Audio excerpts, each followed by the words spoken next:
Mais uma vez, queridos, um privilégio de estarmos aqui e poder estudar a palavra de Deus, que nós possamos aprender, porque muito do que veremos essa noite é daquilo que acontece conosco, variavelmente, sem saber a hora, sem saber o momento, coisas difíceis, problemas, situações hostis sempre aparecem e sempre vão aparecer. Desde a queda, todo homem está sujeito a isso. Então, Neemias, o homem de Deus e a má notícia. Esse é o título da exposição e tem muito a ver com aquilo que nós vivenciamos na nossa vida. Se você prestou bem atenção na leitura que o irmão Daniel fez, ele relata aqui algo que acontece com o profeta de Deus, que depois de uma grande vitória, ele fala em alguns instantes depois, já tive o bastante. Ele deseja a morte, ele deseja que tudo se acabe. E todos nós certamente encontramos, dentro dessa nossa jornada da vida cristã, quando estamos talvez numa crescente da nossa vida espiritual, do nosso relacionamento com Deus, algum tipo de situação que nos leva a não sentirmos mais que estamos numa crescente, e sim estamos caindo no vale espiritual. Quando nós esperávamos que estava chegando ao topo, muitas vezes nós estamos no vale. E muitas vezes isso acontece quando menos esperamos. Vem aquela fadiga física, ou nós recebemos uma notícia desencorajadora, ou talvez, como muitas vezes acontece, um pecado que parecia estar bem distante, ele aparece novamente, e ele persiste em nos afligir. Circunstâncias preocupantes em nossa vida, muitas vezes nos tira daquele relacionamento íntimo com Deus, e tudo aquilo que parecia estar, de fato, nos aproximando dele em nosso relacionamento, muda a nossa fé e vem então o medo da intimidade ao distanciamento do próprio Deus. Nós começamos a olhar as coisas que estão acontecendo na ótica da circunstância e não de Deus. Deus parece estar tão distante e tão longe de nós, que ele passa a ser notado como se entre nuvens. Tudo está meio obscuro. Ao invés de nós olharmos a Deus, primeiramente, nós somos tomados pelas dificuldades da vida, e isso muitas vezes nos paralisa. Então, ao começarmos a andar não mais por aquilo que nós cremos, mas sim por aquilo que nós estamos vendo ou sentindo. E aquilo acaba cegando eu e você de olhar para o Deus soberano e criador, a qual nós cantamos aqui em todas as canções. Ele ficou ofuscado. Então, ao começarmos a andar pelo que vemos e não pela fé, nossa paz é perturbada e o nosso crescimento espiritual parece que é paralisado ou até corroído. Voltamos a fazer coisas que já superamos pela graça e bondade de Deus. Então, em meio a tempos difíceis, frequentemente nos permitimos, de alguma maneira, a ter pena de nós mesmos. É o que nós vemos aqui com Elias. É o que nós vemos muitas vezes na nossa própria vida. E achamos justo ter pena de nós. Como começamos a pensar que tal sofrimento, dificuldade ou tribulação só nós estamos passando no mundo. Pensamos que problemas e má notícias só vêm sobre a nossa própria vida. Não presuma, querido irmão, que os bons dias da sua vida ficou para trás. Não presuma, não ache, não pense que os momentos alegres, de gozo, de prazer, de felicidade, só se encontram no passado. Não. O Deus que começou a boa obra há de terminá-la. Amém? Então, que você possa se revigorar com o lembrete que Deus tem um propósito, que Deus tem um plano individual para cada um de nós no seu reino. Quando ele pensou que estava perdido, um anjo lhe acorda e supre com aquilo que ele necessitava para a sua vida física.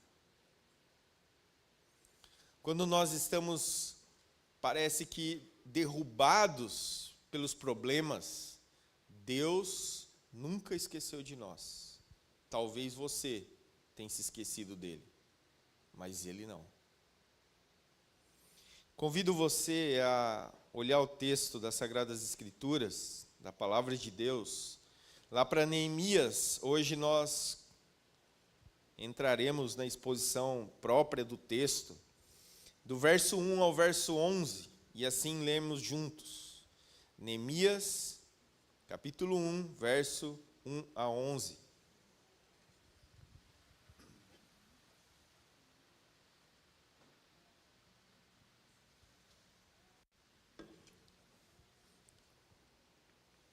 Todos acharam? Neemias 1, de 1 a 11, diz assim a palavra de Deus. As palavras de Neemias, filho de Acalias, no mês de Quisleu, no ano 20º, estando eu na cidade de Suzã, veio Hanani, um de meus irmãos, com alguns de Judá.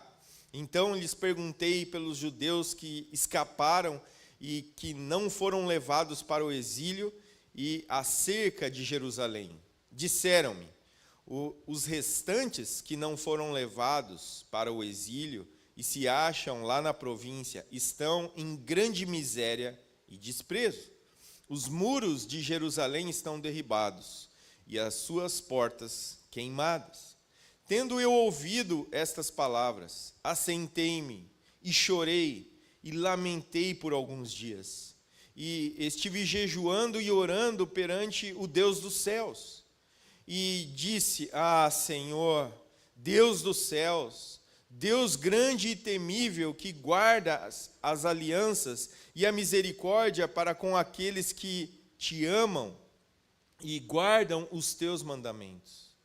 E sejam, pois, atentos os teus ouvidos e os teus olhos abertos para acudires à oração do teu servo, que hoje faço a tua presença, dia e noite, pelos filhos de Israel, teus servos, e faço confissão pelos pecados dos filhos de Israel, os quais temos cometido contra ti, pois eu e a casa de meu pai temos pecado. Temos procedido de todo corruptamente contra ti. Não temos guardado os mandamentos, nem os estatutos, nem o juízo que ordenaste a Moisés, teu servo. Lembra-te da palavra que ordenaste a Moisés, teu servo, dizendo, se transgredires, eu vos espalharei entre os povos. Mas se vos converterdes a mim, guardardes os meus mandamentos e cumprirdes, então, ainda que vossos rejeitados estejam pelas extremidades do céu, de lá os ajuntarei, os trarei para o lugar que tenho escolhido, para ali fazer habitar o meu nome. Estes ainda são os teus servos, e o teu povo que resgataste, com o teu grande poder e com a tua mão poderosa. Senhor, estejam, pois, atentos os teus ouvidos à oração do teu servo e a dos teus servos que se agradam de temer o teu nome. Concede que seja bem-sucedido hoje o teu servo, e dá-lhe mercê perante este homem. Nesse tempo eu era copeiro do rei. Amém? Baixe sua cabeça, vamos orar. Pai querido, Deus de misericórdia, rogamos a Ti, Senhor, que possamos tirar lições do texto. Lições que nos movam, nos motive, Senhor, a seguirmos, mesmo com notícias, mas com situações complicadas e difíceis, mas que o fim seja a sua glória. Então oramos, Senhor, humildemente, rogando a Ti, que fale por meio da Tua palavra, pelo Teu Espírito, e nos guie a um viver santo e piedoso, que traga louvor a Ti. Essa é a nossa oração, em nome de Jesus. Amém. Muito bem, a mensagem central do texto pode ser dita assim: a má notícia não é o fator determinante para a ruína pessoal, mas a catapulta de Deus para a realização dos seus propósitos. É aquilo que vai te empurrar a fazer a vontade dEle. É aquilo que vai te lançar a olhar para aquilo que muitas vezes aos nossos olhos é ruim, numa perspectiva positiva, de reação à vontade de Deus. Então, nós estamos constantemente sendo colocados em situações assim. E como nós reagimos a isso? Como nós mostramos essa graça que trouxe um impacto na nossa vida, de tal maneira que nos tirou dessa letargia, dessa paralisação que o mundo nos impõe sobre as coisas de Deus, e no fim acaba nos impulsionando agora pela graça, pela bondade de Deus, pela misericórdia, a viver em meio às dificuldades, não mais com aquele pessimismo corriqueiro, não mais com aquele coração que simplesmente se desfalece diante de uma má notícia, que trava, que é paralisado.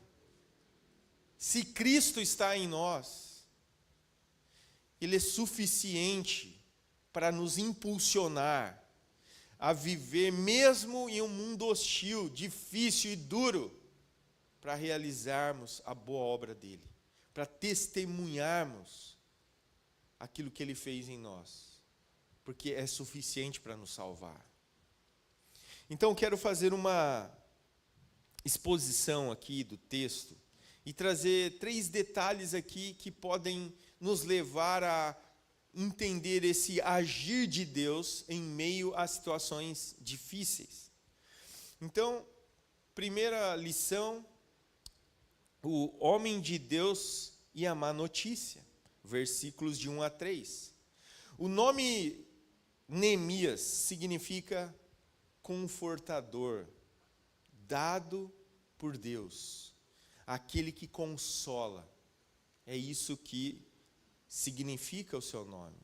Neemias era um servo de Deus, servindo ao rei da Pérsia, e disposto também a servir o próprio povo, as suas raízes, aqueles que faziam parte da sua vida.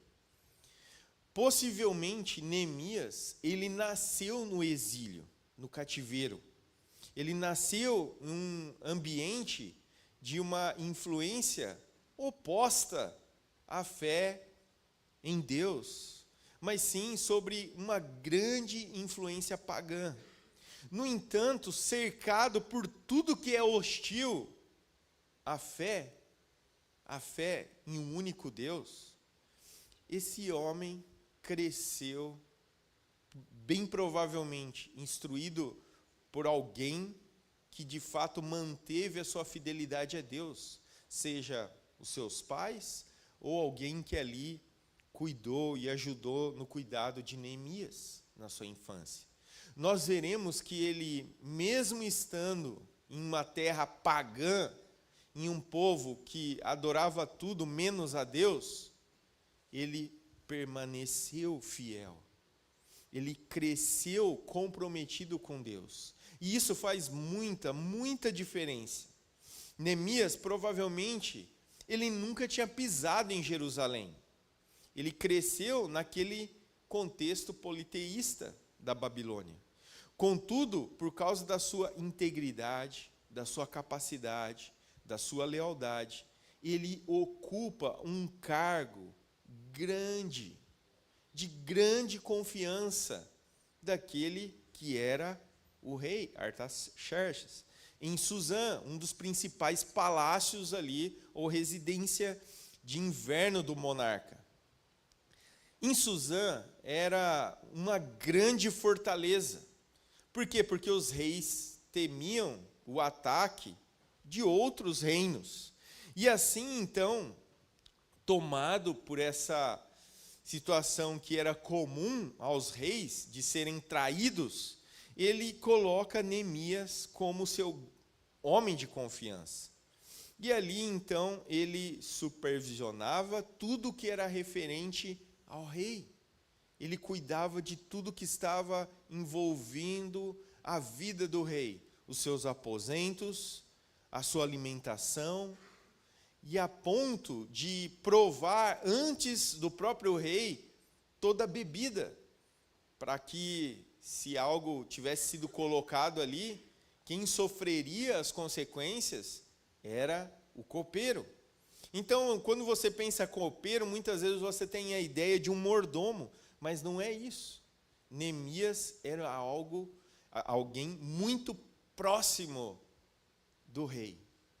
Ele estava sempre com o rei, interagindo, e isso então demonstrava que essa ideia aqui de Deus usar um homem que está extremamente sobre o controle daqueles que reinavam naquela época, naquela situação. Então, o título copeiro, como eu disse, de Neemias, não é um mordomo, mas é um conselheiro, alguém extremamente ligado ao imperador. Neemias cresceu, então, em uma terra estranha, não era a sua terra, não era a terra dos seus pais, mas sempre se manteve atualizado das coisas de Deus. Por que eu digo isso? Porque nós vamos ver as suas reações diante da má notícia. Então, a piedade de Neemias não deixou que ele ficasse alienado das coisas de Deus. E também do seu próprio povo. Ele sabia daquilo que estava acontecendo com os exilados e aqueles que estavam retornando a Jerusalém. Mas ele não tinha ideia de como as coisas estavam. Então, essa intimidade com Deus faz ele lidar tanto com um rei incrédulo, pagão, e assim também manter-se ligado àqueles que são da sua parentela. Então, ele sabia estar diante do rei e relacionar-se com o povo. Transitava, então, no palácio, mas também conseguia enfrentar as ruas. E a coragem dele vai ser demonstrada em uma pergunta. A vida de Neemias, queridos irmãos, ela nunca mais foi a mesma quando ele pergunta algo ao seu irmão. Versículo 2: Veio Hanani, um de meus irmãos, com alguns de Judá. Então lhes perguntei pelos judeus que escaparam e que não foram levados para o exílio de Jerusalém. A resposta do seu irmão trouxe um impacto profundo em Neemias. Olha só o que o irmão respondeu. Disse-me, o restante que não foram levados para o exílio se acham lá na província, estão em grande miséria e desprezo. os muros de Jerusalém estão derrubados e as suas portas queimadas. Quando você toma conhecimento de um problema, se torna responsável diante de Deus pela solução desses problemas. Então, o que está projetado aí é exatamente isso que acontece com Neemias. Muitas vezes nós brasileiros temos esse costume: e aí, como você está? E qual é a nossa resposta? Tudo bem. Sempre é essa. Dificilmente uma pessoa fala: está mal, está tudo indo muito mal. Está em crise, mas você diz: está tudo bem. Mas aqui a resposta genuína impeliu, como eu disse na mensagem central, catapultou ele a fazer algo. Ele não poderia ouvir aquilo e ficar calado. Ele não poderia saber que o seu povo estava em miséria, em uma situação difícil, e simplesmente: beleza então, vida que segue, né? Faz parte. Não, ele não faz isso. Ele se move. E agora, pensando nessa parte, perguntar a alguém como vai, sem ter tempo, disposição e esforço para ajudar, aquele que de fato vai falar: cara, estou com problema. Irmão, estou em dificuldades. Eu não vou falar para você não perguntar, mas pergunte e esteja de fato pronto a ajudar, a servir. O líder, eles têm como parte do seu serviço estar tanto pronto a ouvir como para agir, para tomar decisões. Quando você faz tal pergunta, esteja pronto para dar uma ajuda sincera e verdadeira. Hernandes Dias Lopes, ele diz o seguinte: o fardo precede a visão, e a visão leva à ação.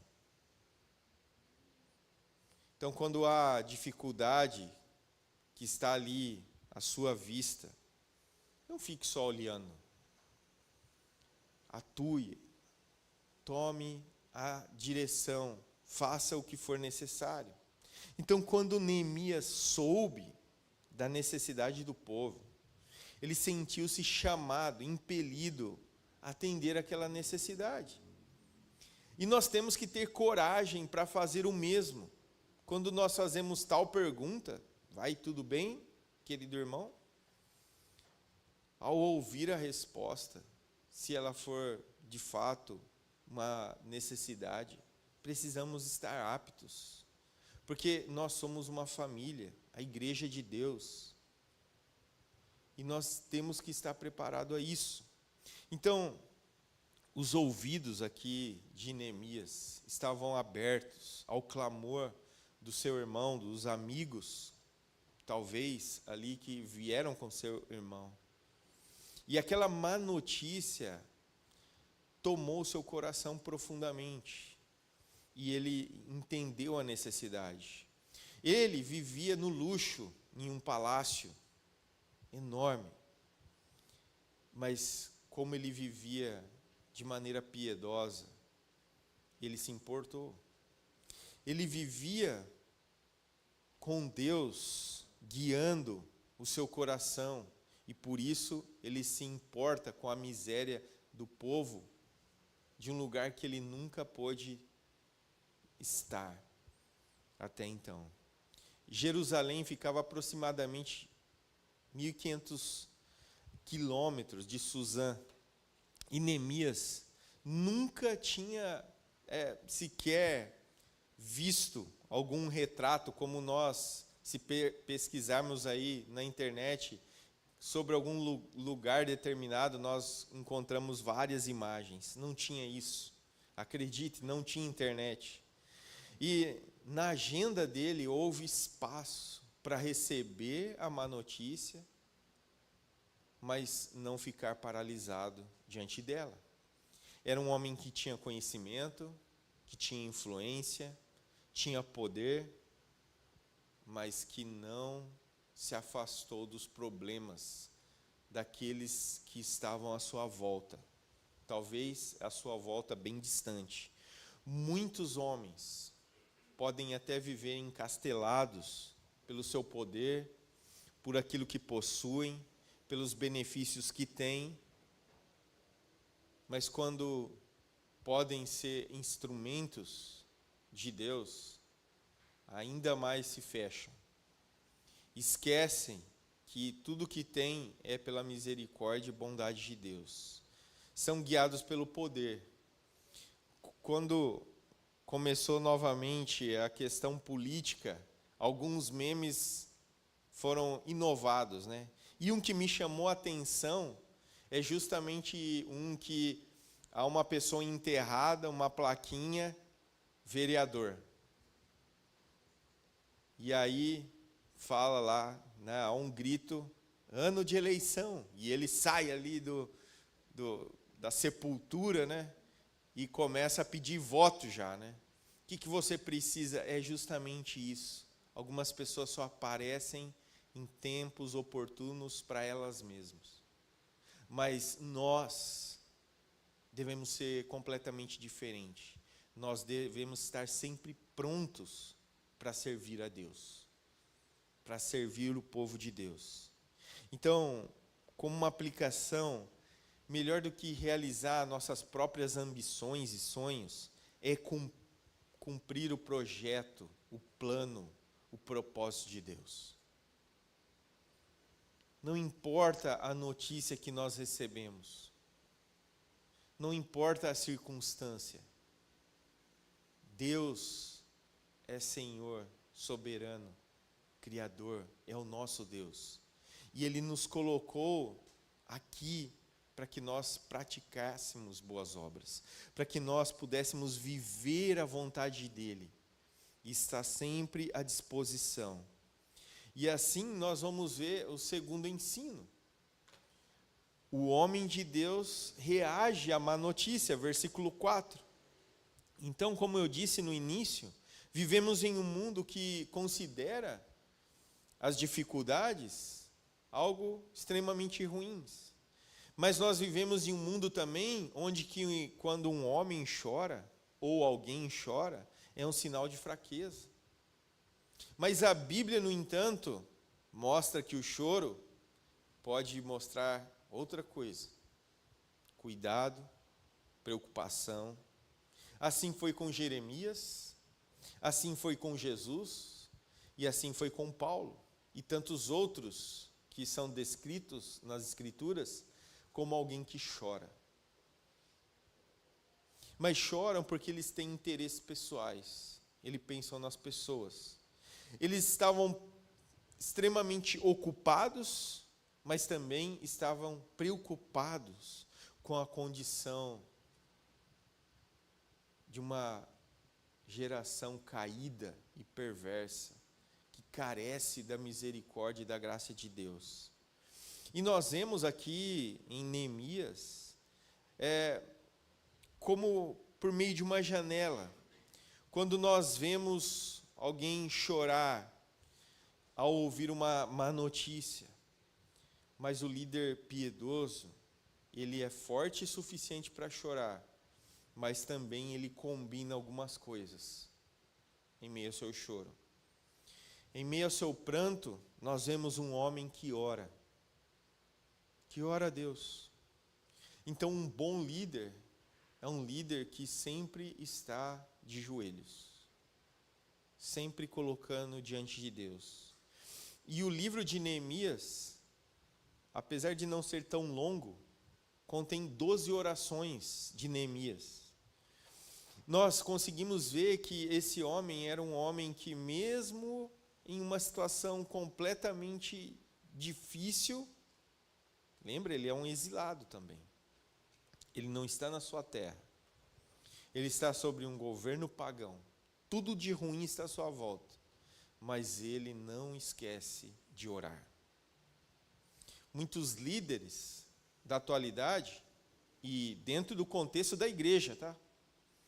Eles estão mais atualizados em novas metodologias de crescimento de igreja, confiando na ideia humana de prosperidade, de crescimento, como se fosse um negócio, ao invés de voltar à oração, ao joelho no chão. R.A. Torrey, ele escreve o seguinte: foi um golpe de mestre do diabo fazer a igreja e os ministérios deixarem de lado a poderosa arma da oração. Ele não se importa nem um pouco se a igreja expandir as suas organizações e seus mecanismos habilmente planejados para conquistar uma grande plateia. Se ela simplesmente deixar de orar. Ele ri baixinho, enquanto olha para a igreja dos nossos dias e diz sussurrando: você pode ter a sua escola dominical, você pode ter as suas organizações sociais, seus grandes corais e até mesmo esforços para um reavivamento, contanto que vocês não tragam o poder do Todo-Poderoso para dentro deles por meio da oração. É isso. Nós estamos confiando muitas vezes em tantas coisas e não confiamos no joelho no chão, na oração. Neemias, ele combinou o seu choro, oração e jejum. O jejum é quase inexistente no contexto da igreja cristã. Apesar de todos os grandes homens e mulheres das Escrituras citados ao longo da história da igreja como um todo, terem sido homens e mulheres de oração, de jejum. No entanto, parece muitas vezes ridículo falar sobre jejum nos nossos dias. Se pensar que nós, quando saímos daqui, nós encontramos várias lanchonetes fast food para que nós possamos nos alimentar rapidamente, suprir o nosso físico. Mas John Wesley, fundador do metodismo, ele disse: alguns elevam o jejum acima da palavra e da razão, enquanto que outros ignoram completamente. Não há equilíbrio. Ou não faz, ou faz querendo algo em troca. Então é aquela 880. Faz de forma errada ou não faz para não errar e assim acaba errando do mesmo modo.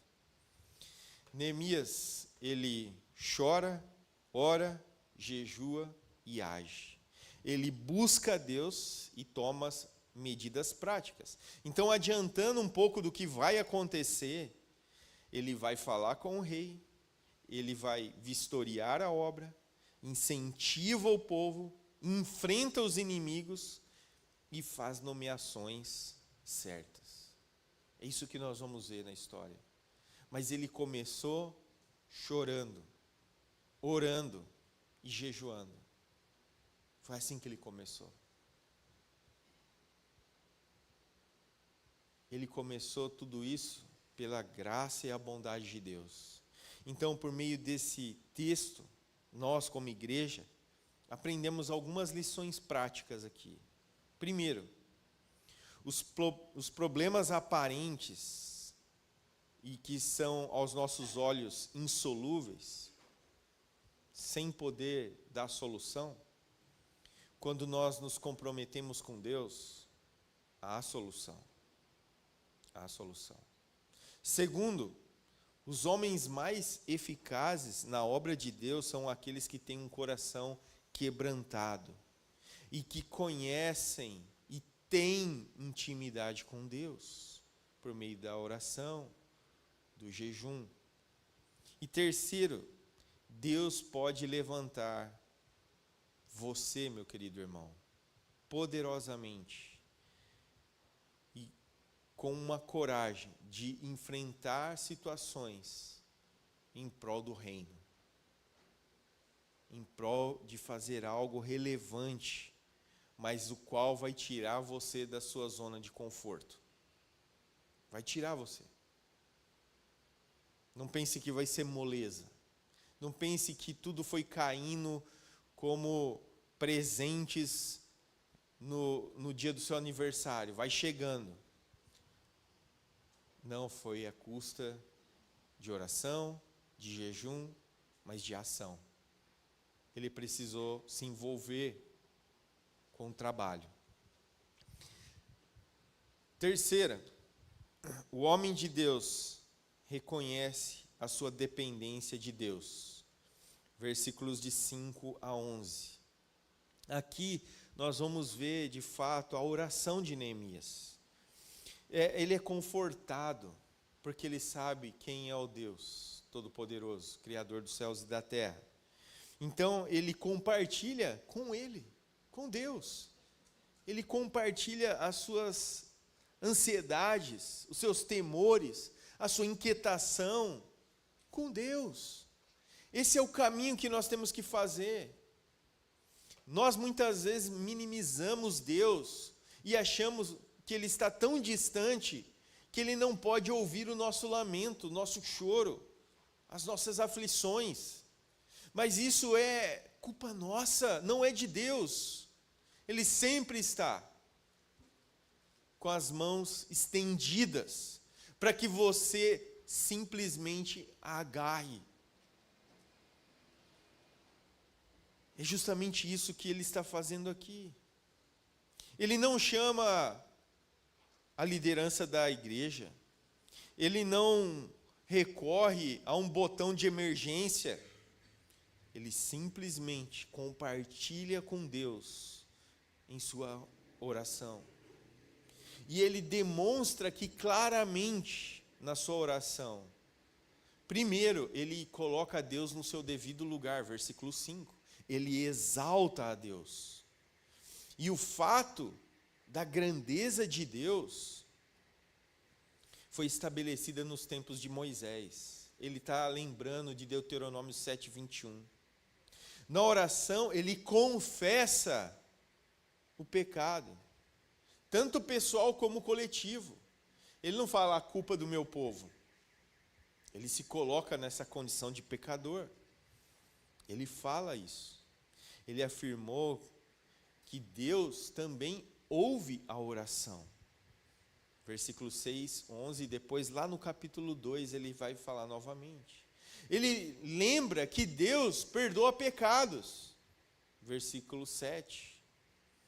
E aí então nós vemos isso apontando para a humildade de Neemias. Ele reconheceu que Deus estabelece leis e instruções para o seu povo, mas que o seu povo negligenciou, não obedeceu.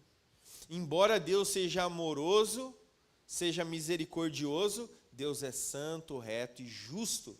Portanto, ele deve não só reagir aos maus feitos do seu povo, como punir aqueles que não guardaram, que não obedeceram, que não seguiram os mandamentos de Deus. Versículo 8. E assim Neemias então afirmou que Deus restaura o seu povo. É Ele que pode trazer a restauração do povo, no versículos 9 e 10. Então, Neemias, ele coloca toda a atenção na obra de reconstrução de Jerusalém. Então ele conclui a sua oração apelando à misericórdia e à compaixão de Deus, à medida que ele está se preparando para chegar diante de um rei pagão e expor a ele. O contexto aqui está lá em Esdras 4. E o contexto aqui não é um contexto favorável. Porque Os samaritanos, eles tinham ido primeiramente no rei e dado uma notícia equivocada, mentirosa, mas que quando o rei consulta o passado, ele faz jus a não permitir que o povo continue a reconstrução de Judá, de Jerusalém. Porque o povo de Deus se rebelou contra os reis do passado, quando eles saem do Egito.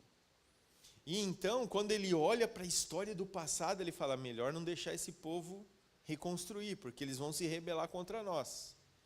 Então, enganados por essa situação, o rei aqui proíbe a reconstrução. E agora Neemias, diante disso, que ele sabe que o rei é contra, ele vai pedir ao rei para reconstruir os muros e as portas. É diante de um contexto hostil que Neemias vai se apresentar então ao rei. Mas ele relembra algo importante, que é aquilo que acontece muitas vezes conosco. A compaixão de Yahvé, do Deus Todo-Poderoso, Criador dos céus e da terra. Ele lembra daquilo que o próprio Deus fez com os patriarcas. Lá em 2 Reis 13, 23, há esse relato. E também aquilo que fez lá em Êxodo 33, 19. Então, Neemias demonstrou que se você quer ser grande e realizar grandes coisas na obra do reino de Deus, você deve ser um homem, uma mulher de oração. Um homem e uma mulher de oração. A humildade de Neemias também é evidenciada por como ele se coloca como servo. Ele não se apresenta como alguém que tem algum tipo de autoridade ou poder, mas como alguém que está disposto a ouvir uma pergunta, receber a má notícia e agir. E agir. Então, o versículo 11 revela que Neemias tinha um bom trabalho, ele tinha respeito daqueles que estavam no reino, ele era alguém de uma alta patente por ser copeiro e estar sempre perto do rei, mas isso não importava tanto a ele. O que importava de fato é que ele poderia ser um homem que mudava a história do povo de Deus, pela própria mão de Deus. Então a atitude e a ação de Neemias nos faz lembrar de alguém, de Cristo, nosso Salvador, que deixou a sua glória, Filipenses, deixou a sua glória nos céus e veio a encontro daqueles que tinha a maior das necessidades, eu e você, e todos quantos creram nele. Porque o que ele fez foi dar a vida a pecadores. Não importava a sua posição, o seu cargo, os seus títulos.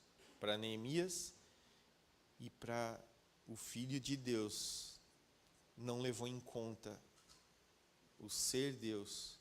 E assim, então, enfrentou a morte de cruz, para nos dar vida eterna, nos livrando da morte e do pecado que nos escraviza.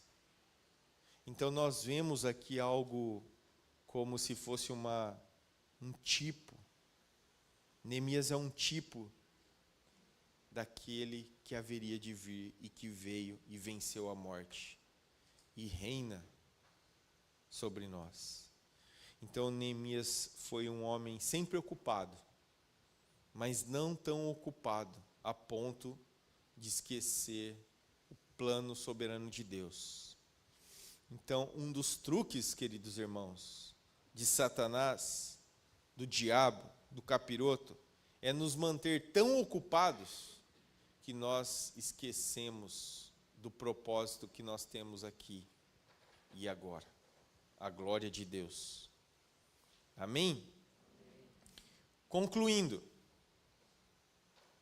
qual é a sua resposta à má notícia?